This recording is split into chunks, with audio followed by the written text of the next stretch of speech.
Welcome back to the Conservatine. I'm your host, Chase Levitt, and today I am joined by a very special guest. Thank you so much, Victor Marx, for joining me today. This is a pleasure. Well, Chase, I'm honored and humbled to be on your program. Thank you. My first question for you is I just want to ask you to take a couple minutes to kind of tell the audience who you are, what you do, what your story is, just stuff along those lines. Yeah, I think that's great because it'll provide context for whatever we're discussing today. But I came from a troubled childhood, and my mother was married 6 times. I went to 14 schools, lived in 17 different houses. I was abused as a kid and tortured, and I was left for dead at one point in a commercial cooler. So statistically, I shouldn't have been able to survive some of the trauma experience, both physically or mentally. And I think because of God's grace alone, and then just something in me that said, "Don't ever give up. It's got to get better." Is it's why I've made it. So it did require 123 visits to a trauma specialist. I've been on Depakote, Depakine, Prozac, Zoloft, lithium, Buspar, bunch of others that weren't prescribed. Started doing drugs in the 6th grade. Found an outlet as a young man, right about your age, is when I started looking into the United States Marine Corps a long time ago. And gosh, 1983, the Beirut bombing happened. And I thought that joining the Marines would be a way for me to direct some of my anger because of the injustices I experienced as a kid. The Marine Corps was good for me.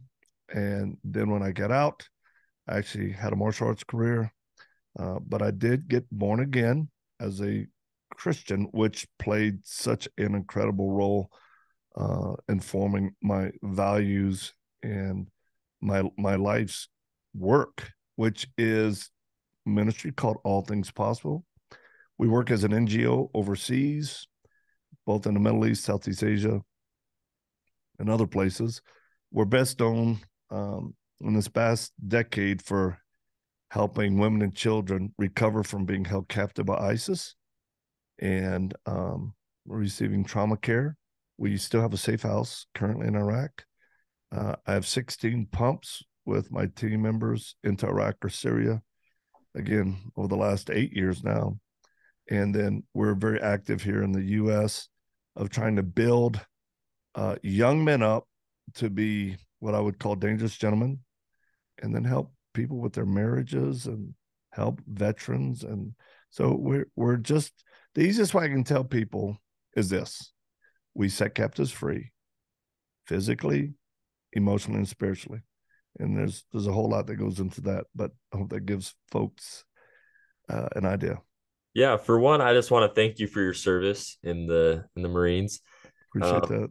very grateful for that, and thank you for the work that you're doing with all things ministry and all of that. It's so great what you're doing, and your story is so inspirational, Hmm. and so many people can learn great things from it. I want to ask you, how has your story and your life experiences shaped who you are today?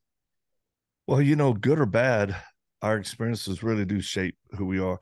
I think the bad things I both experienced or things that I've done that that I don't like or help me to understand what I don't want to do in the future, right? Yeah. Because it's easy to become a victim and have a victim mentality. And earlier in life, I did. I thought the whole world owed me for my childhood, but then I realized I started making bad choices in certain areas. So that's why I needed God's grace. But then the good things I've learned out of it is, resiliency, that God redeems everything if a person's willing to allow him to work in their life. So yeah, I've from my bad experiences with bad parenting, I learned what I didn't want to be as a parent, and certainly not a perfect parent. But my goodness, I was thankful to God I didn't have to repeat the same things for my 5 children. Yeah, thanks for that answer. And I want to ask you more specifically, how has it shaped your Christian values, your faith, and how has it shaped your conservative values? Oh, it's a great question. Well, one, the first book I ever read, Chase, was called The Cost of Discipleship. The first book I read as a Christian. I had just given my life to Christ. I'm still in the Marine Corps, and somebody hands me a book called Cost of Discipleship by Dietrich Bonhoeffer. And he was a minister in Germany that ended up dying for his faith. And he stood up against the tyranny of Hitler. And he was able to apply his faith with action, all based in love, in a way that he wanted to rightly protect his culture and people in the church from what we'd call the manifestation of evil. So that was the first book I ever read as a Christian, and I was ruined. Eric Metaxas is a friend of mine, and he redid a book on it's a great work on Dietrich Bonhoeffer, and I encourage people to get that. But yeah, so I easily believe that always our faith and love should require some type of action based in love. Without that, we're just trying to buy, fire insurance, and it's a wasted life, which I do believe, being a Christian, we will endure suffering, we will have tribulations. It's what Christ told us and really modeled for us. The other thing is my conservative views. I'm not a fan of Democrats or Republicans or independents I in the sense of that one of those systems is going to save America, uh, because people are corrupt in Right. every party. But currently, as I look at the Republican Party, some of the leadership are very solid, very committed to the values I hold dear. And therefore, I have to make a decision based on who do we put in leadership over us. And I'm not looking for a pastor to be in a political position over me. I have a pastor as a friend, right? Yeah. I don't, I'm looking for a leader who will do the right thing under great pressure, because it's the right thing to do. So yeah, I have conservative views that really differentiate me. And believe me, I've lost friendships over it. And I just go, well, that's the difference between me and you. I wouldn't end a friendship because of your belief system is different, but you would because mine is. So that shows you what type of friends we really are. Right. And that happens a lot nowadays. I mean, I've lost people specifically because of that. And like you said, that's the difference between some people is some people will simply just give up on you because of your beliefs, and others like you and I, like I'm not going to hate you because you believe something different than me. And so Right. it's kind of a hard thing for a lot of people right now. Yeah. Um So I want to shift more, kind of talking more just about the conservative values and what's going on in the country today. Yeah. Uh, we're at a point in time in our country where we are very weak, I and agree. the structure is very weak, and all of that is really affecting people's lives.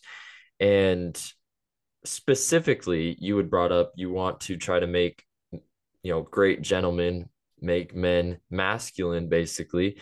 And Yeah. right now, men who are masculine, that is seen as toxic Right. Right. or just all these types of things. So I want to ask you, how is that idea of men being masculine toxic? How is that idea affecting our country, our future, and what can we do to change that? Yeah. Again, another great question, Chase. I would say this: there's an intentionality by rulers and leaders, uh, even people we don't see, that are intentionally trying to weaken men in America. This isn't a conspiracy. This is based on facts, not assumptions, starting with the very fact, for many reasons, the testosterone levels in men has been dropping significantly. And for a man to be masculine, he requires testosterone in his system. Yeah. Um, and so that's one. Our foods, lifestyle, and even there are famous people saying that, I think it was Cameron, the famous director over Titanic. I believe he was the one that said testosterone is bad for men, and we should lower it. And I'm like, what in the world are you even talking about? Decreasing the hormones in men that lowers masculinity. Then you have the messaging through social media, and here's what I believe. I believe our current state in America that if we don't still have it, we're losing it quickly. The ability for the United States to have the manpower to stand up against an invading army or to stand against a tyrannical, a tyranny of horrible leadership that would try to disarm us and take away our freedoms in ways that people can't even imagine. So that's not some far off thing. It's happening. That's why I believe it's important for us to, you know, get back to the basics of just, and it's not knuckle dragging men. I know some masculine men that play flute, right? Mhm. That are amazing in the areas of the arts, but yet their conviction is so strong. Their backbones are made, and they will stand in the gap for what's right, regardless. And I go, oh, that's a dangerous gentleman right there. Yeah, I want to ask you specifically, what advice do you have to young men in America right now? Yeah. Um, I would say limit your intake of what you see on social media. One, stay away from pornography because pornography actually will, I mean, that decreases your manhood. It's the opposite of what people think. But you lose self-discipline, control, pleasure becomes your number one thing, and you live in a fantasy world. It's like, and then you also don't need some people, young men are getting to a place where they don't need or want a relationship with a girl. Yeah. It's like, hey, uh, uh, having a physical drive for sexual intimacy is an incredible, great thing, and young men should have that. Uh, but the answer is to find a girlfriend, wait till you're married, and get married, and then have Right. lots of children and practice in between having children. Right? Enjoy the benefits of marriage, not because things get really squirrely and messed up before. So, yeah, that's two things right there. Reject passivity, to be lazy, do hard things.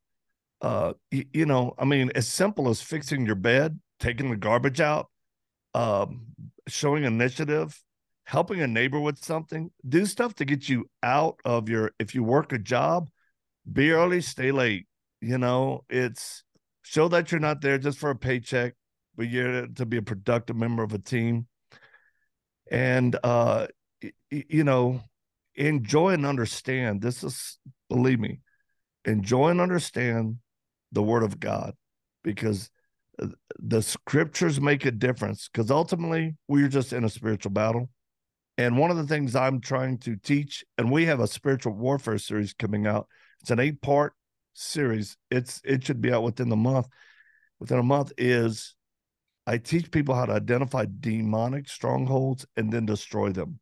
Literally engage the demonic and destroy them because that's what's caused so much problems in our culture on the spiritual level.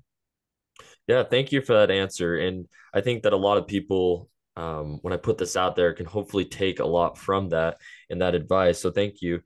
And we're no longer in a battle between, Republicans, Democrats, independents. We are simply in a battle between good and evil. Is Agreed. and so and a lot of times people get discouraged thinking that Right. evil is just, attacking from every side, which it is, but Yeah. people get discouraged and think there's nothing I can do about it. So Yes. I want to ask you, what do you say to those people and what can we do to win this war between good and evil? Well, first to recognize it, just what you said, Chase.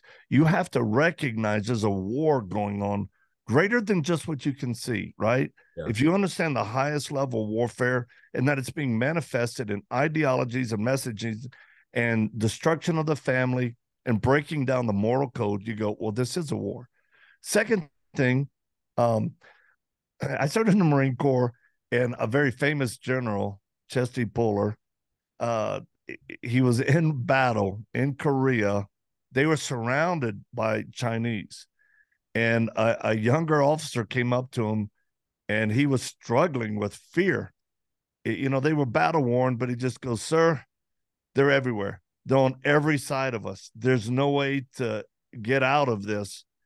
And I love Chesty Puller, this old leatherneck, thick skin Marine. He just said, "Well, young man, the enemy has made it easy for us. We can shoot in any direction and hit them. So, or kill them." And that's how I think we should look at it and go, right now, things to be seem to be closing in, but that gives us an opportunity to be a light and engage wherever we are in our life, our culture, our space, and look at it as it does. You don't have to win certain small battles. You fight for them, but you just have to know we're going to win the war, and that's what matters. Ultimately, a person's soul. And so, scriptures say, "Don't get weary in well doing." I have to say that to me, and trust me, there are times if I watch too much, we don't even have regular TV and all that. But if I watch too many negative things, it will wear you out. So I limit even you'll see it on my social media. I'll post something so heavy, and then I'll, post a duck chick crawling in a dog's mouth and legs hanging out and the dog spits them out or whatever. Yeah. You got to have that balance. And exercise. I just want to say this: exercising is very important for everything we just talked about to keep you, mentally and spiritually and physically tuned up.